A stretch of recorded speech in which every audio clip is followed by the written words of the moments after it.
लुधियाना के सुनील और उसकी बीवी रीटा एक अच्छे और संपन्न परिवार से ताल्लुक रखते थे। एक दिन रीटा की भाभी उसके घर आती है। रीटा, तुझे तो पता है तेरा भाई कुछ नहीं करता, ऊपर से 2 बच्चों की जिम्मेदारी, बेटी भी बड़ी हो गई है। तू तो बुआ है, कुछ मदद कर सकती है तो कर देना। कहाँ पैसे हैं भाभी, बस समझ लो किसी तरह हम लोग भी दिन काट रहे हैं। 2 ही तो कार है और मेरी बेटी भी बड़ी हो रही है। अब उसके लिए कार लेनी है तो 10 लाख का खर्चा तो लग ही जाएगा। तभी वहाँ सुनील आ जाता है। अरे शशि, क्या है, तू हमेशा पैसों के लिए परेशान क्यों रहती है? वैसे क्या जरूरत थी बेटी की शादी इतने बड़े घर में तय करने की? अरे पैसे नहीं थे तो ऐसे ही कर देती कहीं शादी। इतने बड़े होटल में क्यों कर रही है शादी? लेकिन यहाँ तो मामला शादी का है, डेट तय है। दरअसल तेरे भतीजे के पीएफ के पैसे आने हैं, पर उसमें देर हो रही है। जैसे ही पैसे आ जाएंगे मैं तेरे अकाउंट में डलवा दूंगी। ठीक है, हम लोग सोचकर बताएंगे। तभी वहाँ भतीजा आ जाता है। फूफा जी, आप लोग ही मदद कर सकते हैं, वरना तो कैसे काम होगा समझ में ही नहीं आ रहा। मैं वादा करता हूँ जैसे ही पैसे आ जाएंगे मैं आप लोगों को वापस कर दूंगा। हाँ भाई, ठीक है। अब देख भाई, हमारे लड़के तो सारा दिन घर पर पड़े रहते हैं, ना कमाते हैं ना कुछ कमाने की इच्छा रखते हैं। लेकिन चल, ये ले, कितने पैसे चाहिए?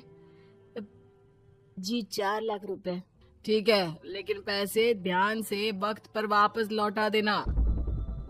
सुनील मुसीबत के वक्त बीवी के भतीजे की मदद तो कर देता है, लेकिन उन लोगों के जाने के बाद देख ले रीटा, तेरे मायके वालों ने मांगा तो दे दिया, वरना इन लोगों का मुझे कोई भरोसा नहीं है। अरे क्यों भरोसा नहीं है? इससे पहले तो कभी इन लोगों ने आपसे मदद भी नहीं ली। हाँ, ली तो नहीं, लेकिन पैसे की किल्लत ही रहती है ना इन लोगों के पास। अरे ठीक है ना, नहीं लौटा पाए तो भतीजे के ससुराल से निकाल देंगे। सुना है बड़े घर में शादी हो रही है। सुनील और रीटा पैसे तो दे देते हैं, लेकिन अगले रोज ही।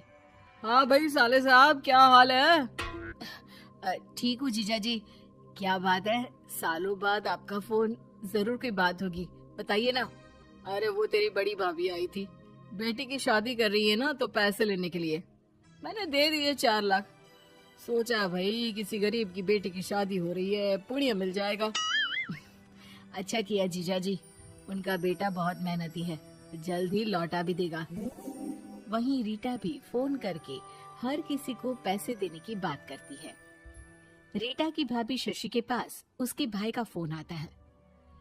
तूने सुनील से पैसा लिया है क्या? नहीं भाई, सिर्फ बात की है, बोल तो रहा है कि दे देगा। वो लोग मदद करने वालों में से नहीं है, और मदद कर भी दे लेकिन समाज में गा गा कर हालत बुरी कर देते हैं। अब गाने दीजिए ना भाई, मैं क्या कर सकती हूँ, मेरे पास कोई ऑप्शन भी तो नहीं है। बेटी की अगले हफ्ते शादी जो है। शशि की बेटी की शादी हो जाती है, लेकिन शादी के 1 महीने बाद ही सुनील का फोन भतीजे के पास आता है। हाँ भाई, शादी तो हो गई हम लोगों की दुआ से। अब देख, ऐसा ही फायदा होता है पैसे वाले रिश्तेदार हो तो। तेरे वक्त पर हम कैसे खड़े हो गए थे, लेकिन अब पैसा लौटा दे भाई। जी, मैंने पीएफ के लिए अप्लाई कर दिया था, उसकी नोटिफिकेशंस मैं आपको भी भेज देता हूँ। मुझे लगता है 10 दिन में पैसे आ जाना चाहिए। जैसे ही पैसा आएगा मैं आपके अकाउंट में डाल दूंगा। और ना जी ना, कोई नोटिफिकेशन नहीं चाहिए, पैसा चाहिए, पैसा। ठीक है अंकल, बस 10 दिन का समय दे दीजिए। अभी हफ्ता भी पूरा नहीं होता कि भतीजे के पास उसके गांव के दूर के चाचा का फोन आता है। अरे बेटा, क्या बात है, सुनील के कोई पैसे ले रखे हैं तो दे क्यों नहीं देता? हाँ चाचा जी, बात तो हुई थी, 10 दिन का वक्त मांगा है, उम्मीद है हो ही जाएगा। अरे फोन कर रहा है, रोज बता रहा था कि बेटी की शादी में मदद की थी। अब क्या है ना, भले ही शादी 10 दिन रोक देते, लेकिन सुनील से मदद नहीं लेनी चाहिए थी। याद है ना, मधु की मदद करके कितना बदनाम कर दिया था उसने पूरे घर को सोसाइटी में। हाँ चाचा जी, मैं भी यही सोच रहा था कि उन लोगों से मदद नहीं लेनी चाहिए थी। कई लोगों के फोन आ चुके हैं। वहीं रीटा अपनी भाभी को फोन कर देती है। क्या है भाभी, कब पैसे लौटाओगी? पता है ना ये कितना बोल रहे थे, तुम्हारे बोलने पर मैंने पैसे दिए हैं। भाभी अब तो आपके बेटे की कार बेच दो और हम लोगों के पैसे दे दो। अरे लेकिन रीटा, बात तो 3 महीने की हुई थी ना, अभी तो 2 महीने भी नहीं हुए पैसा लिए, थोड़ा तो सब्र करो। नहीं नहीं भाभी, वैसे मेरा बेटा टिक्कू आ रहा है आप लोगों के घर रहने के लिए, उसको अच्छे से खिलाना पिलाना, समझी। भाभी को समझ में नहीं आता कि वो क्या करे। वो बेटे से बात करती है। अरे माँ, इन लोगों से मदद लेकर सच में बहुत बड़ी गलती कर दी। मुझे खुद समझ में नहीं आता कि कैसे इन लोगों के पैसे जल्द से जल्द दे दूं। तभी डोरबेल बजती है और रीटा का बेटा टिक्कू घर में आता है। आओ बेटा, मामी के घर पहली बार आए हो रहने। आप पापा बोल रहे थे कि आप लोग पैसे का ब्याज तो दे नहीं पाओगे, तो तब तक मैं यहीं रह लूं। और हाँ, मैं एसी के बिना नहीं सो पाता। आप लोग अपना देख लेना और पैसे जल्दी लौटा देना, क्योंकि मैं थोड़ा जल्दी जाना चाहता हूँ। रीटा का फोन शशि के पास आता है। भाभी, पैसे कब तक दोगे? बेटे की विदाई के बाद शशि के घर का माहौल बिल्कुल बदल जाता है। वो हर वक्त बेटे से उसके पीएफ के पैसे पूछती, और पीएफ यानी कि सरकारी काम। आजकल में पूरा 1 महीना और बीत जाता है। भाभी, मैं और ये अमेरिका जा रहे हैं, घूमने के लिए पैसों की बहुत जरूरत है।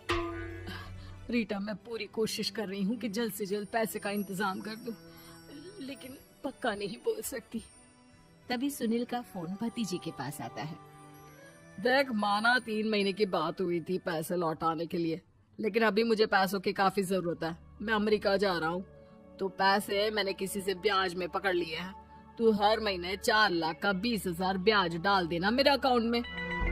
सुनील फोन रख देता है, लेकिन भतीजा काफी परेशान हो जाता है। वो ऑफिस से शाम को घर आता है कि माँ पूछती है, क्या हुआ बेटा? बेटा माँ को सारी बात बता देता है। माँ भगवान के सामने हाथ जोड़कर खड़ी हो जाती है और रोने लगती है कि तभी बेटे का मोबाइल पर मैसेज बजता है। माँ, पीएफ के पैसे आ गए। और वो ऑनलाइन ही सुनील के पैसे वापस कर देता है। भला हो भगवान का। लेकिन आज एक बात तो समझ में आ गई, मदद हमेशा उन लोगों से लो जो मदद के बदले आपसे मदद में दी गई रकम ही वापस लें, ना कि समाज में आपकी इज्जत।